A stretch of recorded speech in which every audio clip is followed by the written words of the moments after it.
ծառայողները այդտեղ են դեպքի վայրը դա իրենց կողմն է,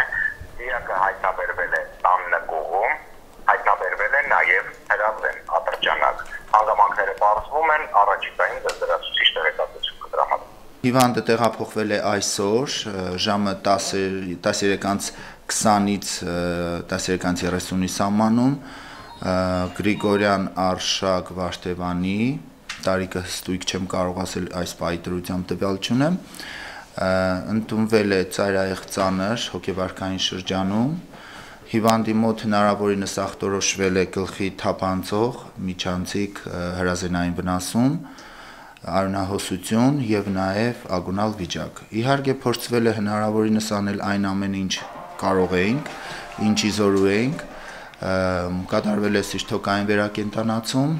հիվանդին արագ ինտուբացվել է արհեստական շնչառության եւ սրտի անուղղակի մերսում է կատարվել։ Բոլոր միջոցառումները վերակենդանացման եղել են անէֆեկտիվ եւ հիվանդի մոտ ֆիքսվել է կենսաբանական մահ։ Հիվանդը ագոնալ վիճակում գտնվել է մոտ 10-15 րոպե։